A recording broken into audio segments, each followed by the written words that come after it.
Everyone, welcome to our, I guess, ninth stat cafe or seventh, eighth, I don't know, I forgot the number. Yes. And then, yeah, exactly. I know like a lot, yesterday we had a big event, barbecue, that's why like we don't see that many people, but thank you for coming here after like that long and then cold event.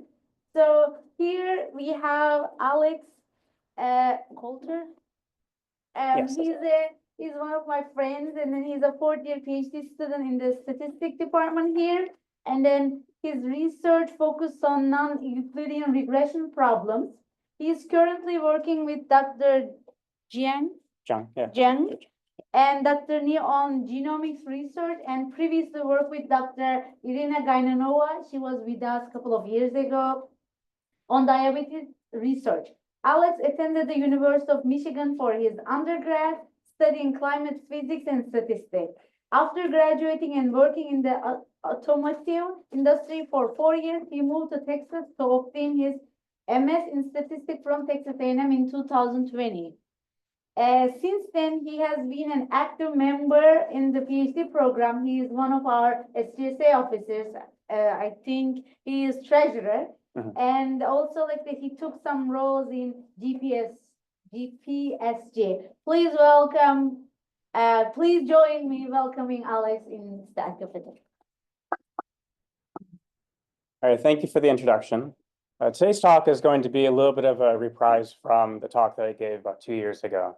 So previously I talked about a new method I was developing for solving this variable selection problem for a specific Fréchet regression context. That talk was a lot more mathematical, a lot more math focused, and today is going to be a little bit less focused on that, unless I get to the end, in which case we're going to be seeing a lot of nice equations on the board. But what I wanted to talk about, especially today, is a little bit more a focus on what I've been publishing recently, including papers that have been accepted, submitted, currently being reviewed, and R packages that try to implement the different methods that I've developed over the past couple of years. So it's going to be more applications focused. It's going to be more coding focused. We're going to see how, like, what is the purpose of the new code I've developed? How does it help people trying to apply these methods? If I get through all of that, then I'm going to discuss how some of the mathematical approaches I took in coming up with these new algorithms can be applied to other settings as well, hopefully to speed them up too, because that's been a big motivating factor in my existing research. So my research primarily interests what was mentioned before, sort of extending classical regression concepts into non-Euclidean settings. So in typical ordinary least squares, for instance, the X input covariates are basically just real vectors, and then you just have one number that's your response. And so we regress a Y vector on our X covariate matrix, and everything's very nice because there's a lot of closed form solutions. In non-Euclidean settings, you do not have closed form solutions typically, and so you need to be a little bit more creative in how exactly you pose regression problems in that context. In biomedical settings, a lot of these types of data sets can be cast as this form. So I've been most interested in like distributional regression. So we use univariate distributions as responses, not one number, but sort of a whole function as a response. And this comes up in both in diabetes research for patients that have glucose measurements that get measured every single almost minute of several days in a row.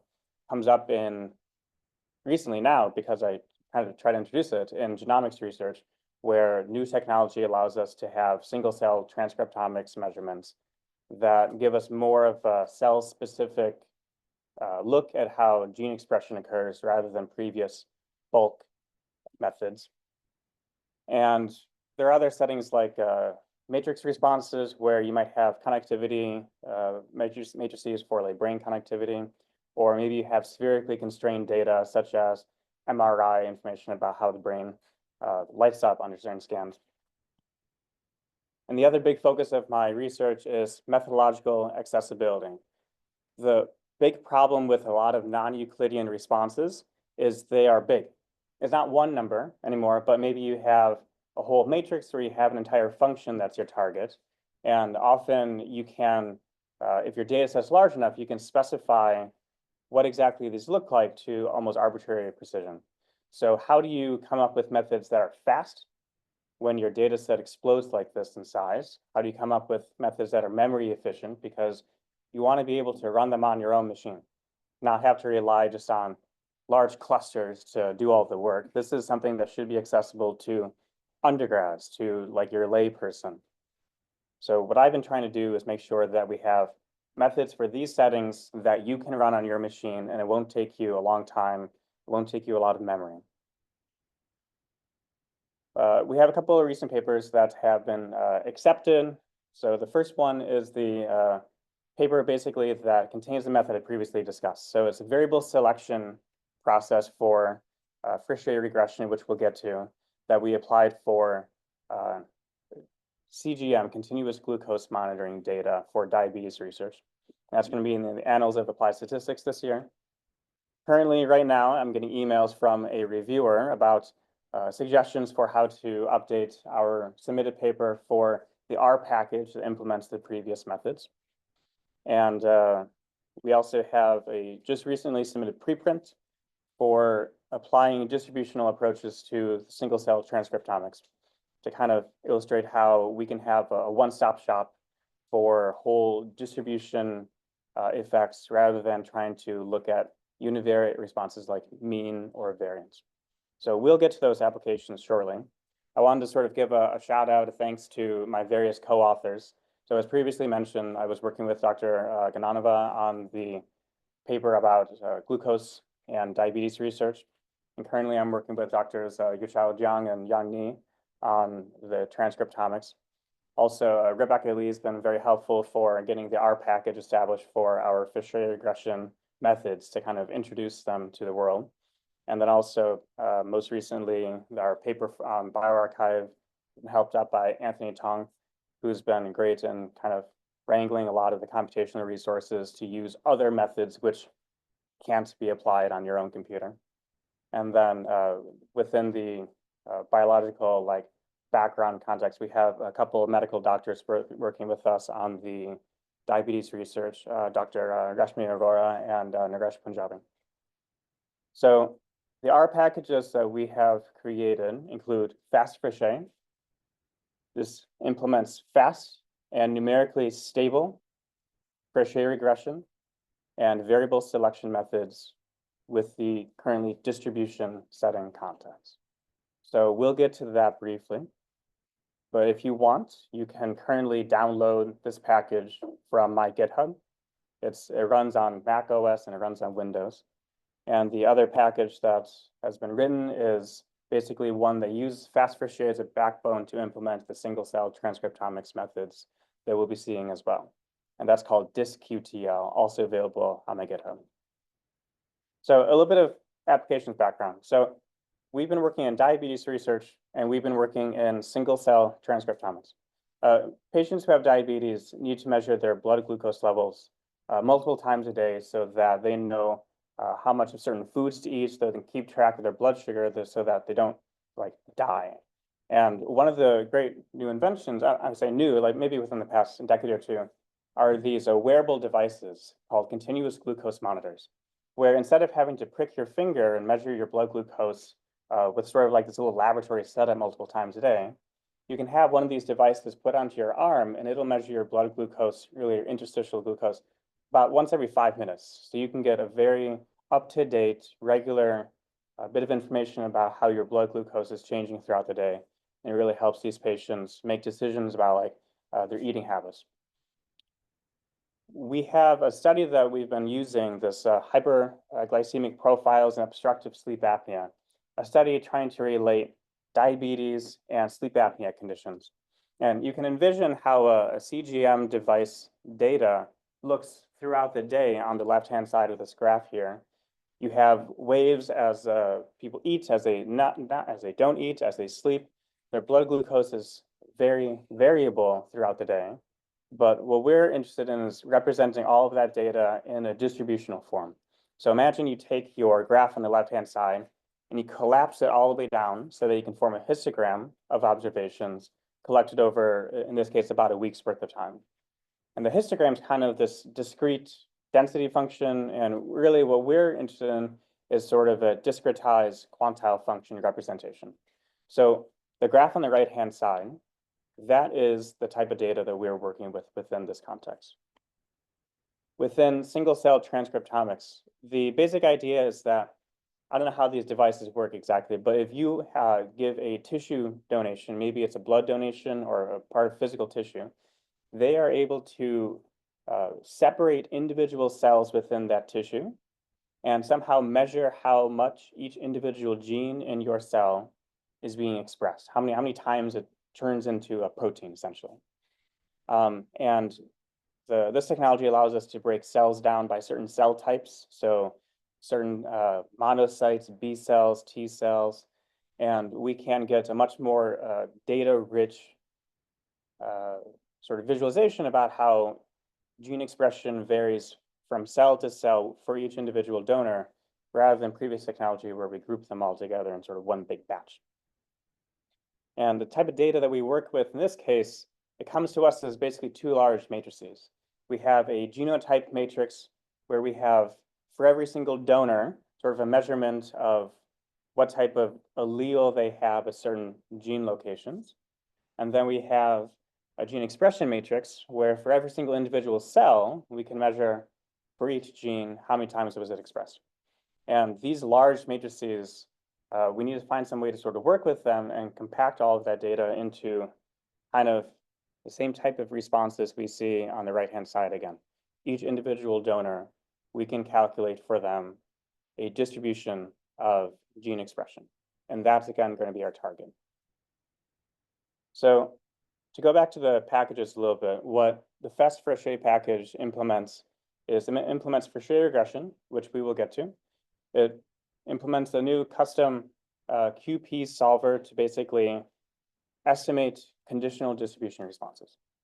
And again, we'll get to the equations about what exactly those mean.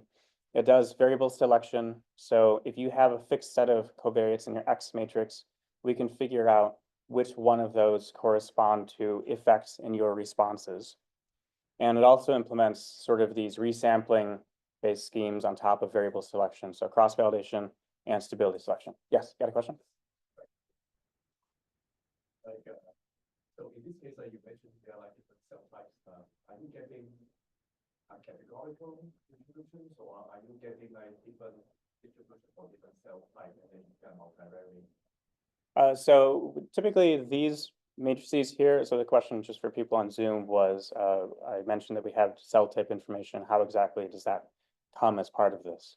I believe that for this particular data set, for instance, they have a way of sort of estimating like some sort of probability that each individual cell belongs to a certain fixed number of categorical cell labels. So that means certain types of B cells, certain types of monocytes. And we are basically focusing our analysis down to only cells where that estimate of like a categorical probability, it like meets some minimum threshold for one group. So like at least a 50% chance of being within one specific cell type group. And so there's sort of auxiliary information on a cell basis, on a gene basis, on a SNP basis. This is kind of the bulk of the data, but when we filter these down to cell type specific analyses, we will refer to that auxiliary information so that if we want to look at B cells, we just grab the rows in the bottom matrix that correspond to B cells. Does that help answer your question? Okay, thank you. So the FastFrichet package implements new functions that help to solve Frichet regression, which just basically means coming up with conditional quantile functions to kind of be paired with the observed quantile functions like you see in this graph. And essentially, it is a weighted, in a sense, a weighted optimization problem where in the Euclidean setting, you would typically calculate something like a y hat using the projection of your response onto the column space of X. Here, you just need to take that response and sort of force it to be monotone, because that's what quantile functions are essentially. The new package, basically comparison to other packages that implement this method, is several orders of magnitude times faster.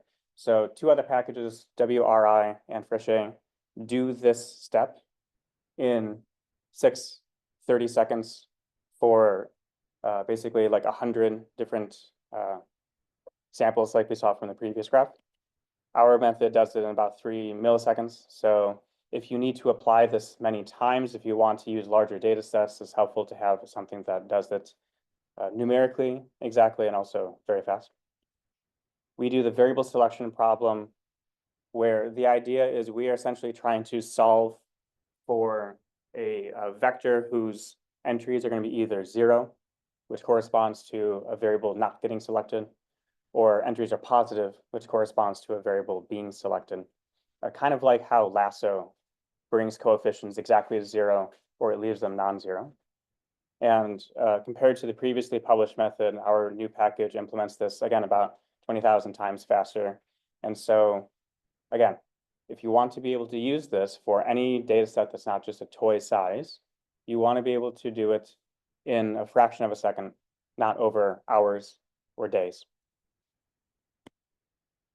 And what we sort of used for here is we applied our fast-Frichet package. We applied these new algorithms to diabetes research CGM data.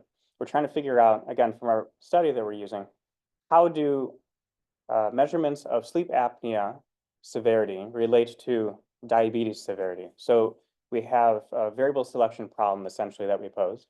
And we could apply cross-validation to try to figure out the particular hyperparameter that we need. We could apply stability selection, which kind of avoids the hyperparameter tuning problem by more just asking, if you continuously resample your data set, how often do certain variables get selected by your method? In total, this took about 1 minute to run on my laptop for about 200 patients, 30-some variables, quantile functions evaluated on a 100-point grid. The previous method would probably take weeks to run to obtain the results that you see in front of you. So again, accessibility is a big focus of what I've been trying to publish on. The DiskQTL package does distribution QTL mapping. The idea is basically individual spots in your genome, if they are certain alleles, can impact how proteins grab onto your genome and start creating genes, how often your genes get expressed. We currently implement tests to relate these genome markers to gene expression, and we also implement a permutation test method to kind of correct the p-values that you get so that you essentially, under the null hypothesis, have the correct type of uniform p-value distribution. We'll soon implement kind of a baseline QTL mapping method. We'll see a graph momentarily about what that looks like, and marginal effects plotting so that someone who wants to see how exactly does a changing genome impact the full distribution, we can give them a view about how the distribution changes with levels of SNP genome. So one of the things that we've created, for instance, is this comparison in one of our papers. The quantile function method on the far right, the distribution method, can identify distribution-wide differences across levels of genome. Whereas previous methods, like just looking at the mean, might be non-significant. Just looking at the variance might be a little bit more significant, looking at sort of measurements of coefficient of variation, all these univariate statistics. If you want to find a way to do this inference on whole distribution changes, our method is going to be a lot more efficient than trying to find a way to combine and correct all the p-values from an aggregation of methods that look at different features, different correlated features of the gene expression. And then finally, also, we're not the only type of method that can possibly be applied to single cell data. Where previously other methods take all of a donor's cells and average the values together, kind of ruining the whole purpose of having single cell measurements in the first place. You could also treat all of your observations as sort of this mixed effects modeling. Each donor gets, all of their cells are part of the model, but each donor has a random effects intercept that gets included. And that type of model is massive. It takes a very long time to fit an individual model like that. And numerically, the optimizers can be unstable because essentially what you're trying to do is a very constrained optimization problem. There are instances in just these per grid 10,000 gene SNP pairs where the Poisson mixed effects regression method didn't converge. And we didn't try to hold its hand to force it to converge. That's a big downside of the method if you have to tune its parameters in order to get it to even give you a value that seems reasonable. Our method does not have convergence problems. And even so, it gives very similar results. We see here that despite their method not converging in some cases, when we co-identify significant QTLs, these big tails in the distribution, essentially our method is giving the exact same inference as their method, linking the p-values across gene SNP pairs at a fraction of the cost and without convergence issues. And sort of to illustrate the convergence time problems, Poisson mixed effects regression takes about 20 seconds to fit per model. Ours takes about 1,000th that time. We could run about almost 6 million models, again, on my laptop within a few hours. It would take like several CPU years to run Poisson mixed effects regression on all the models that we would want to. So again, accessibility is really important. You don't want to take years to solve a problem that you can do within hours. Okay, and then finally, kind of to build more off this, within the paper that we published about single cell transcriptomics, DisQTL can find more QTLs. It can find more relationships than other methods because it's paying attention to more features of your response. And we also have a way to correct the p-values with this permutation method. And so that's basically what our papers have been about so far. So that's kind of a very big, broad overview from an application standpoint. We see how we can apply distribution methods, like very, very quickly. I know I went through it quickly. We can apply distribution methods to perform variable selection on glucose data using whole distributions as response. We can apply distribution-based methods to identify important relationships between gene expression and SNP genotype that affect distributions, not necessarily just individual univariate statistics. And now that we sort of looked at the applications, I wanted to walk through a little bit of what I talked through in my previous talk, which is some of the math. Like, what exactly is Fisher regression? What exactly is the variable selection problem within this context? The basic idea is we are going to extend a Euclidean method to a non-Euclidean space. So you can show with a little bit of algebra that if you are trying to predict a y hat in classical Euclidean regression, it basically just amounts to a weighted quadratic optimization problem. In the brackets here are just weights that depend on your X matrix. And luckily for us, that type of setup is constant across the different non-Euclidean settings we would want to use. And those just act as univariate scalar weights for this quadratic Euclidean distance problem here. So how do you extend it to a more general setting?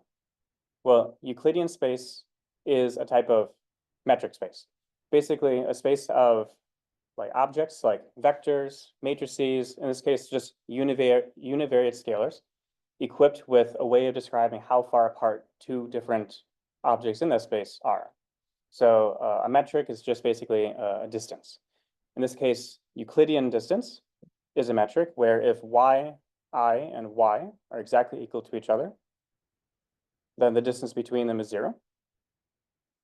And if they're far apart, the distance will be positive, and then it also obeys some sort of triangle inequality, which we won't get into. But the goal is, in a metric space, which doesn't have to be Euclidean, you can still specify a metric and just plug it into this equation instead. So for Fisher regression, we'll consider things like not scalar responses, but quantile functions as a response. you know, objects that are defined and have infinite dimensional representation. Or you could have matrix responses. As long as you have a way of describing how far apart two objects are within that space, you can use Fisher regression with this type of setup. And within distributional settings, what we're particularly interested in is using quantile functions as a response, because a very natural way of describing how far apart two univariate quantile functions are is the 2 Wasserstein metric, essentially just the L2 norm between two different quantile functions. And what's great about this particular setup is that it's still kind of Euclidean-ish. We're still solving essentially a Euclidean problem, and then we're applying some sort of constraint at the end. Quantile functions, just like cumulative distribution functions, they have to be monotone, non-decreasing. And we're also going to require that they be bounded between some lower and upper bounds. And typically as well, really what you observe is not a full function, but you observe more of a discretization. So just to sort of bridge that little gap, the above equation is for the general function response, and the bottom is more what we're working with using even more like straight Euclidean, finite observation type settings. Within this type of context, Fisher regression amounts to finding a quantile function that best approximates the unconstrained Euclidean solution to the above problem. So it's a type of quadratic programming problem. We need to impose boundedness and monotonicity on the final result. Essentially, the way that we do that within the paper is with an active set method. Technically, it's applied to the dual optimization problem. So I'm not going to get into those details, but essentially the idea is that when you have this type of inequality constraint that your solution must obey, element-wise, that constraint is either satisfied exactly. What I mean is rather, you're either equal to 0 or you're less than 0. All the cases where you have constraints that are less than 0 are overspecified. You do not need to actually include them, and all the cases where you have exact equality to 0, those are really the only ones you care about. So optimization basically just consists of finding out which indices in your constraints will be exactly equal to 0. That's called the active set of constraints. So why exactly is this type of approach, why is thinking about it in this way helpful? Well, the way that we wrote this method, and you can do this actually for other methods, but the way that we did it was we take advantage of the sparse structure of A. A imposes monotonicity constraints. It's just a first difference matrix. You can completely avoid all matrix calculations in the entire algorithm, even though the algorithm we're basing it off of uses matrix multiplications and LDL compositions. We do not need any tuning parameters, such as gradient type parameters that you need for ADM, alternate directions of method multipliers. ADMM interior point methods need tuning parameters as well, even though they're kind of like the gold standard for optimization nowadays. The algorithm is known to converge to a numerically exact solution in a finite number of steps, which is great again if you want exact answers and you want it to be fast. And unlike interior point methods, we can make use of warm starts. If you have an estimate of the active set, if you kind of know which of those constraints will be exactly equal to 0, you can plug that into our algorithm, and it can use that to arrive at the solution faster. Interior point methods don't really work well with warm starts, because your warm start needs to be in the interior of the space. If you solve this problem exactly, you can't send the solution as a warm start to an interior point method, because that solution rests on the boundary of the space. So the details of what the algorithm looks like are not terribly important, but it's fast. For the variable selection problem, like I said, the idea basically is that we're just going to apply a general ridge penalty to the regression equation you saw before. We have a vector lambda that sits on the simplex. Its quantities, its elements must be non-negative. If there's 0, a variable is not selected. Vertically, you can imagine that all of a vertical slice here corresponds to the entries in a lambda vector. Certain entries are exactly 0. Certain entries are positive. Anything that's positive corresponds to a value that was selected by the method. What is illustrated here is sort of an example setting where we know 4 variables actually drive changes in our distribution responses. For a finite sample observation, we can apply this method and those variables get selected at a kind of larger strength. They get selected for a more sparse model that we enforce. And this is kind of where the talk's going to get a little bit more technical. So I didn't go through the active set method because it's kind of not very instructive to see the steps, but I wanted to sort of describe what we did to solve the variable selection problem faster, because that was the big motivating problem. I'm not presenting a new variable selection method. Rather, I tried to take an existing one and apply it to our glucose data set. Again, 200 patients, about 30 variables. We got the quantile functions, and then I hit run. And an hour and a half later, it wasn't done. And I thought there was something wrong with like how I implemented it, but no, it's very slow because it's actually a very hard problem to work through. So the variable selection method, this Frichet ridge selection operator, FRISO, we're trying to find this optimal lambda vector that's going to have 0 entries or positive entries. And essentially, the way that the problem is posed is we are trying to minimize the metric distance between our response quantile functions and the observed quantile functions. The response quantile functions are just weighted using the X weights that we saw here with lambda thrown in here in a certain way. Actually, better to click forward. Those response objects are themselves defined through another optimization problem. So there's kind of like an embedded problem within the variable selection procedure. The response quantile functions are, again, this like we saw previously, they're this constrained optimization solution. And just for completeness, the unconstrained solution is just a rewriting of what is essentially the projection of y onto the column space of x with a ridge weighting. So it's challenging to go through both of these steps because when you try to actually differentiate, use like gradient descent methods, for instance. If you try to differentiate your objective function on lambda, you'll eventually hit a point where you have to try to differentiate an argmin function. And you can't really do that. There's not really a way that you can push the gradient through there. So how exactly can you optimize this using a method that actually takes into account gradient information? Well, the approach basically is to not try to do it directly. You can't. Instead, you need to take in mind that the Q hat we're working with is defined because it satisfies a certain set of optimality conditions. And in this case, they're called the KKT conditions.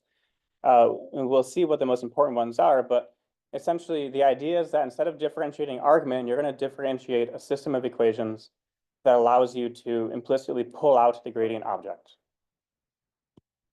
And for this particular distribution setting, we have 2 optimality conditions that we're going to differentiate. When you write out the Lagrangian, basically a way of having your objective function and the constraints written as one single equation, 2 of your optimality conditions that have equality sort of built into them are stability. the gradient of your Lagrangian has to be equal to 0. Here the Q hat arises in here. And then also complementary slackness. Essentially, your constraint and this other matrix, the Lagrange multiplier, have to element-wise give you a 0 matrix under Hadamard product. So not going to walk through this a lot, but the basic idea is that you can differentiate the stability condition equation with respect to lambda k. I guess it's on the previous slide. And you can also differentiate the complementary slackness condition with respect to lambda k. And then that will allow you to actually find in your equation the gradient object that you want to plug back into the original equation here. And once you do that, once you get that basically evaluated, the Hessian is pretty straightforward. It's a lot more algebra, but there's not more complication once you finish that first step.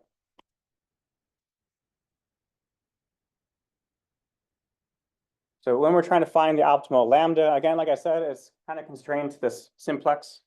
The sum value is going to be some hyperparameter tau.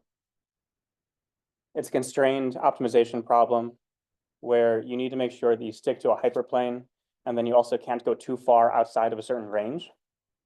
And largely that's because, well, it's just one of the constraints, but also when we look at our equation for the unconstrained solution, this diagonal matrix of lambda in the bottom equation, in order for that matrix to be invertible, that diagonal matrix cannot have elements that are too negative.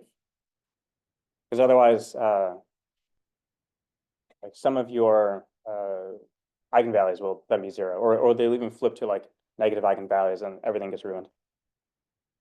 So constraint optimization is what we have to consider.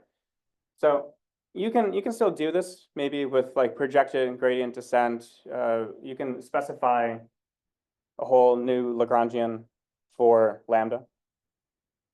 But one of the methods that we're going to consider is taking your constrained optimization problem and making it unconstrained by recognizing that anything that lies on the simplex, its kind of root vector, the vector that when Hadamard producted with itself gives you lambda, satisfies a spherical constraint. So you take your flat surface and you basically blow it up onto the sphere. And if you want to do unconstrained optimization, you just do rotations around the sphere instead of moving within the simplex and potentially hitting a wall. No matter how far around you go, no matter how big your step size is, you're always going to stay on the sphere. And it doesn't matter what sort of quadrant you end up in, because ultimately what you care about is gamma times gamma.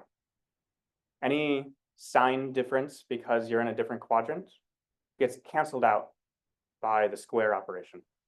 So the goal is we are going to reparameterize the projective function to care about gamma. We're going to do rotations. So instead of finding the optimal simplex point, we're finding the optimal spherical shell point anywhere within the symmetrically, hyperplane symmetric orthants. And then we're just going to push it back through the square operation. These kind of illustrate competing methods. So the top row, like I said, if you wanted to solve it purely on the simplex, you can perform gradient descent with a Lagrange multiplier. This is a toy example where the simplex is just the x plus y equals 1 line for just 2 variables. The red lines show how lambda traces its path to the optimum when you use method of Lagrange multipliers. The gray back and forth zigzag shows what happens when you use gradient descent and then project right back onto the simplex. Optimization proceeds very slowly in those settings. We want to get to that red point in the top left part, but we're proceeding very inefficiently. Whereas if you do methods on the sphere, not only you go faster almost no matter what method you try to apply. But if you use the method that we suggest, which is rotations, the black points following along the actual surface of the curve, instead of varying around your constrained surface or being projected back down. If you just parameterize it in terms of rotations and move it that way, you converge quickly and you also converge much more monotonely. So Lagrange multiplier method, occasionally you're going to move away from your optimum. And so how do you, like specifying the exit condition is a little bit more difficult because you don't want to exit just because you seem to have increased your error or move away. Instead, you want to let it go for as long as you can tolerate until essentially you converge to some error tolerance. And so this has a lot of benefits. Spherical optimization instead of simplex optimization obeys your constraints naturally. No matter how big of a step you take, you stay in the sphere. It's fast. Empirically, we see that rate of convergence is linear. So basically, every single iteration increases your optimization accuracy by a fixed number of decimal points, or like one decimal point essentially, to the order of. Optimization on the sphere is exactly equal to optimization on the simplex under some mild conditions, which actually technically don't hold within this problem.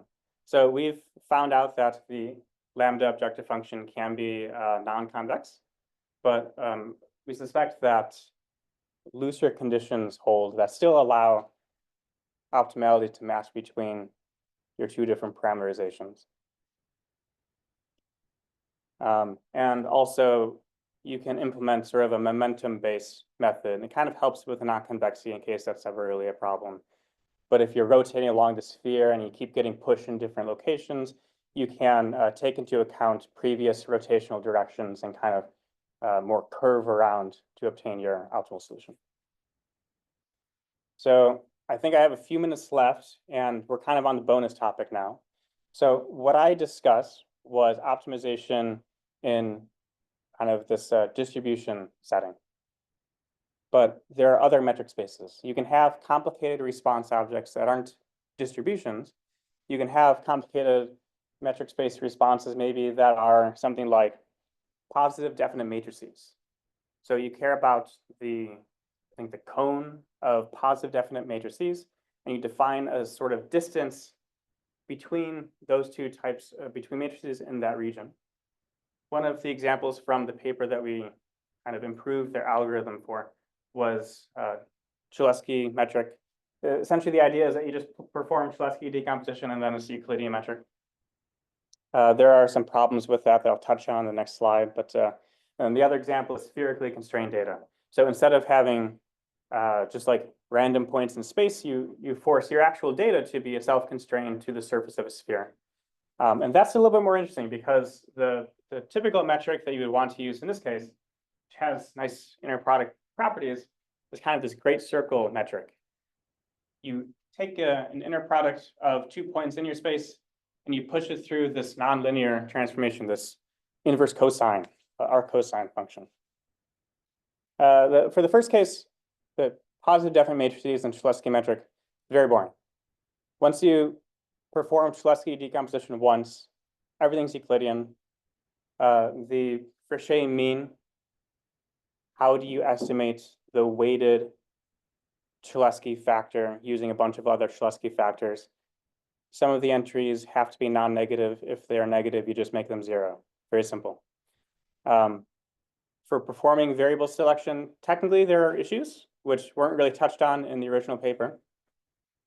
Positive semi-definite matrices comprise the kind of boundary of positive definite matrices. So if you need to project back onto the space of positive definite matrices, you are going to obtain a positive semi-definite matrix.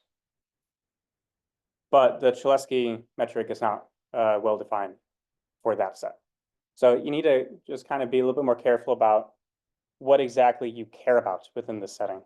But it's pretty easy to implement, and I've done it, and I didn't bother trying to recreate the graphs because I think this is boring. I think the more interesting setting is the spherical data.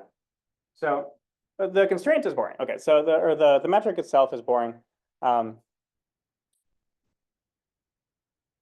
Actually, the metric is interesting. Sorry, the constraint is boring because essentially, if you just require the cross product of a vector to be equal to like 1, you can differentiate that. It plays nicely into all of your equations. It's easy to project points onto the sphere. The Frechet mean problem is a little bit more challenging. The idea is you need to find the optimal point on the sphere that's kind of like in the weighted center of all of your data. And that optimization problem is difficult because your metric is not uniformly continuous. Like if your current iterate stands on one point of the sphere, it's difficult to exactly describe how far away you are from the point exactly behind you. You don't really have a direction in which that point is closest to you. And then variable selection is challenging because the constraint is not Euclidean. Well, yeah, the metric is not Euclidean. Sorry, I mixed up my words here. The metric is this inverse cosine function. If you try to do gradient descent methods, eventually you run into the same problem where you are going to try differentiating something that now no longer is defined like nicely. It doesn't have a closed form solution. You have a very non-Euclidean object in here. And so the idea is, even though you can push the derivative through here, you're eventually going to get something that you don't know. So how do you figure it out? How do you figure out the gradient of your Frechet mean with respect to your parameter lambda? Again, don't differentiate it. It obeys optimality conditions. One of the great things about derivatives is that they're like, this is a little bit crude because I did all the derivations in the past like couple days. Derivatives are linear operators. The chain rule is lovely. If you don't know how to differentiate z with respect to lambda in this equation, and z is this complicated, what we have is a complicated function of z.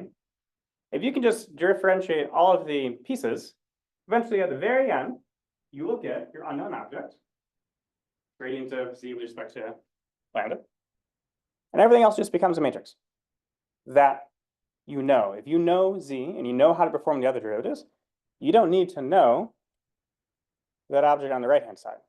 You just solve for it by creating a system of equations where z always appears on the far right. And gather everything up into one big matrix and then you invert it. That's kind of the idea here, is that we are going to use the stability condition and the primal feasibility condition to create a linear system of equations. And if you go through the math, essentially what you get at the very end is just a matrix of values that you know, the object you don't know, some constant on the right-hand side, and it's just like the normal equations. You just can solve them exactly as you would a beta hat. So these are basically the equations that you could follow in order to perform gradient descent for variable selection on spherical constrained data, which hasn't been done before. Technically, it hasn't been done either. I've just shown some of the math, but implementing this is still a work in progress. So I will end my talk here. If you want to read what's on the slides, basically just describing a little bit more about that, but I appreciate you all coming.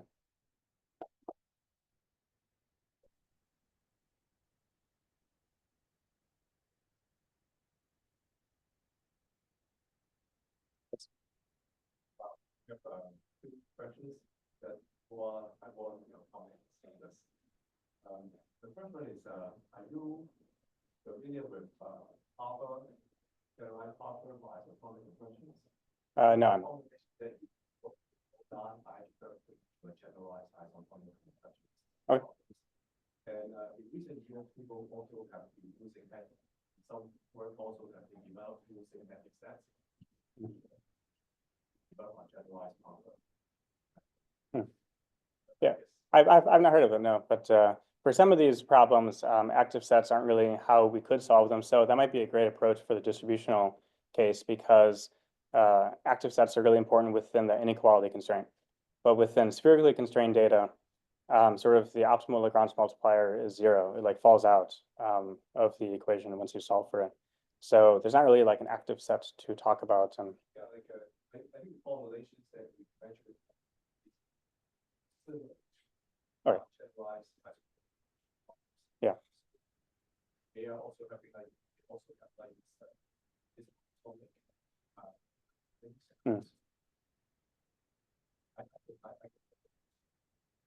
Yeah, that'd be great. Thank you. question is, well, again, you move towards the end of the talk, like you talk about like looking at other metrics. So, I'm curious, like, so just one of your comments. So if you move to like two-dimensional distribution settings of this, Yeah. your quantile representations across the science. Right, and yeah, it's a lot more complicated there, where you need to sort of project it into a tangent space, and Do you have any, like, a Google book? we've not yet, no, and largely that's just because it is more challenging. So if we go back to the distributional setting, we have this equation that relates the Wasserstein distance. Sure, this is fine. So we have like a Wasserstein distance equation right here, and this is with quantile function representations. But that's really a very unique setting. Not unique, it's a very special setting where there's a known closed form representation in terms of quantile functions for the two Wasserstein distance. In 2D, there's no closed form representation. It's again defined as kind of like the minimal distance to move mass. It's an Earth mover distance problem, right? So the Wasserstein distance is self-defined as an optimization solution. I don't really know what optimization could look like in that type of setting, but as long as you have a way of performing that problem, it's possible you can push through certain derivative operations, just like we've been talking about. Okay, so it seems to be some of them that can be actually, I mean, like, for example, like maybe you can follow charts. So you're using like this quantum representations. Yeah. They are like situations. Of course, like this is actually from like in this case.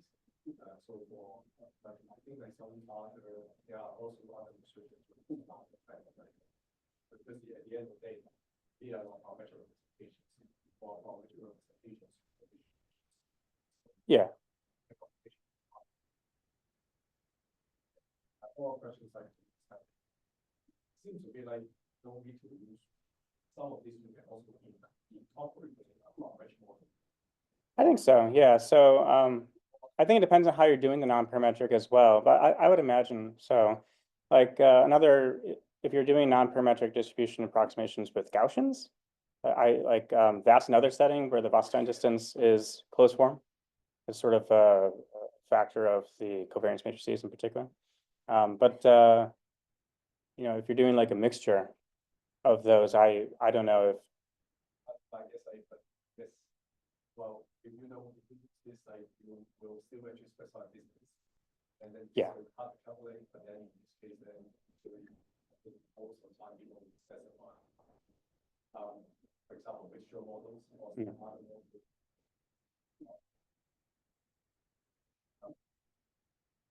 yeah, that would be nice if they could. In particular, with our quantile functions, these are observed values that we have. I guess you would need a pre-processing step if you wanted to sort of do a more non-parametric method. So like we take those QIs as fixed observed. But if we are trying to non-parametrically estimate sort of like a larger dimensional joint distribution, whether those parameters have to be estimated empirically first, and then you just plug it in here, or whether those also play a role in sort of a feedback adaptive process. I don't know. I guess it depends on whether you have this kind of like there is a number of specify this game. Yeah. Such a number of like Right. This is depending on like how you do that part, how you do that and like my data actually comes with this and then it's like that many beats. Right. Or I just count or I just have a sample and then I can look at any count. Then in that regard, I think we would regard it as like this representation is also as part of the policy. Right. Yeah. I think, for instance, for single cell data, not all donors have the same number of cells. And so there is kind of a choice where we fix N. We want N to be large enough so that for donors to have a lot of cells, their quantile functions are kind of informative. And then you just kind of like have to make do with the fact that for donors who have 20 cells, their sort of pre-processed quantile function will be chunky, so to speak. So, but yeah, like exactly. That's, Very nice. thank you. Appreciate it. Any more questions for Alex?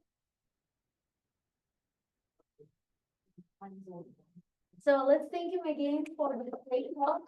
If you have more questions, did you include your email or email? No. So it's my last name so yeah, okay. I include my GitHub if you want to look it up, but Yeah. my email is last name, first initial, Coulter A at Tamilade. Yeah, so Or whenever you see him in the department, you can Yeah, basically exactly. ask the question. Yeah. So I'm chatting. thanks for all coming today. We have one more staff cafe, and then speakers actually with us right now, but I'm gonna announce it later this week. So I hope you have a great rest of your week, day, and I hope you enjoyed it.